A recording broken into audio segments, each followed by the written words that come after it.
Talking about wolves, specifically the great wolf. I will start off with some of the basic facts. Their scientific name is Canis lupus. They can run up to 39 miles per hour depending on their age and size. When fully grown, the males can weigh in between 66 to 180 pounds, and the females from 51 to 120 pounds. They normally live 6 to 8 years in the wild and up to 15 in captivity. When in a group, the wolves are called a pack, and inside the pack there is a hierarchy, the alpha being the top, then into the betas, then down into gamma and delta, and so on.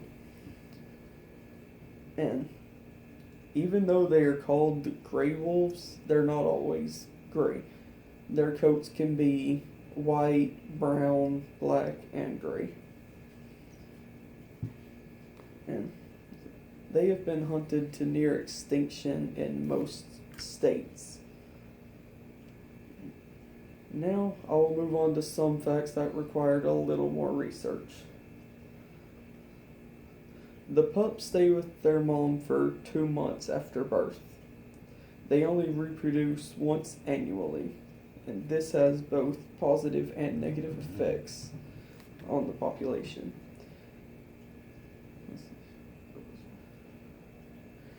The positive is the mothers only have to raise 1 litter per year. The negative is that it limits the growth of the population for the year.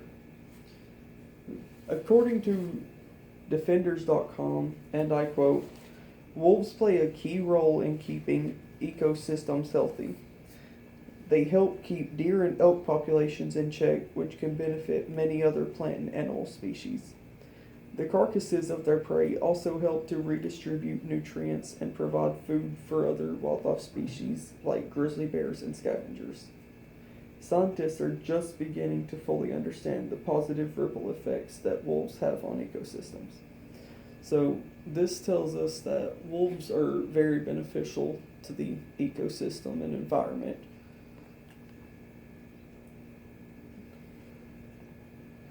And according to NationalGeographic.com, and I'm going to paraphrase this because it was too long, howling is used to communicate with others in the pack, but it is also used to signal your territory to another pack.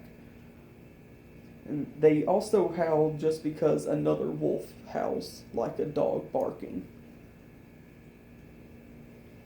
And according to NWF.com, and I quote, the historic range of the gray wolf covered over 2/3 of the United States.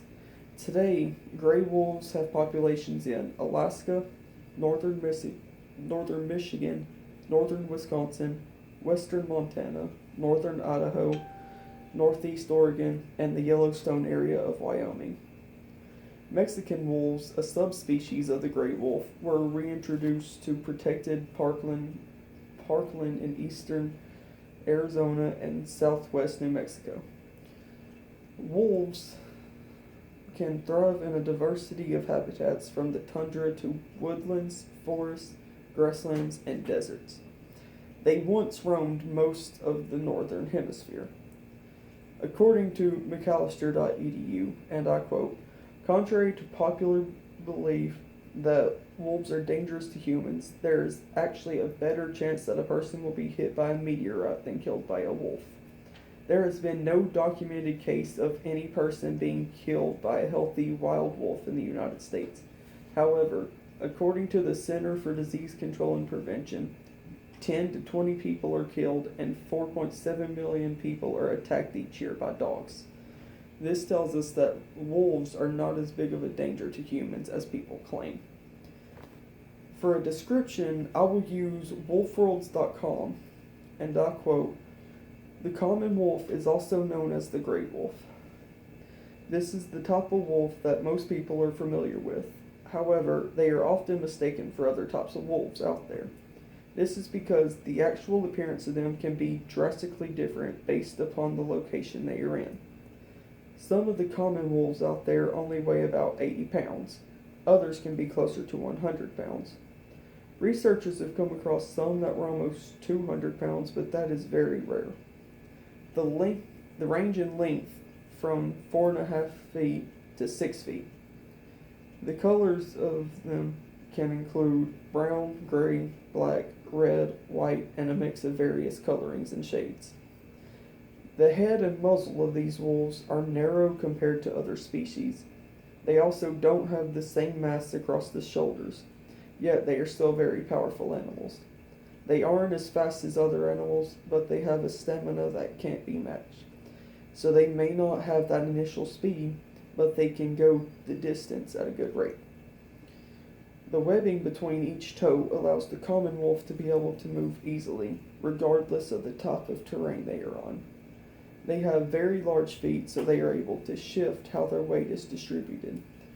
This helps them when they are walking on snow so they don't sink into the soft areas. They have very sharp teeth and jaws. It is believed that they have more than 3 times the biting power behind them than the average canine. What is very interesting is that the saliva from a common wolf has been proven to help tissues grow and to reduce the risk of an infection occurring. Thank you for listening. Now, does anyone have any questions? If so, now's the time to ask them.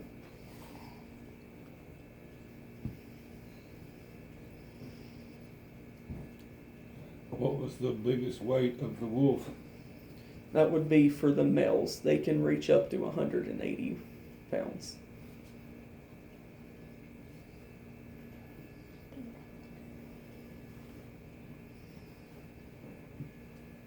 What? And what different colors they come in? They can be red, white, black, gray, or brown. Or a mix of the colors.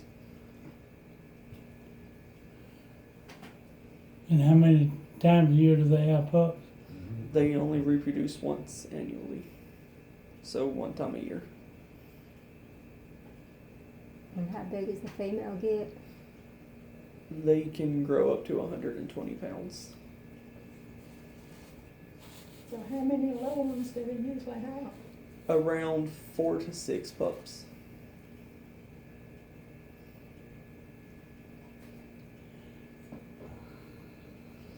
Any more questions?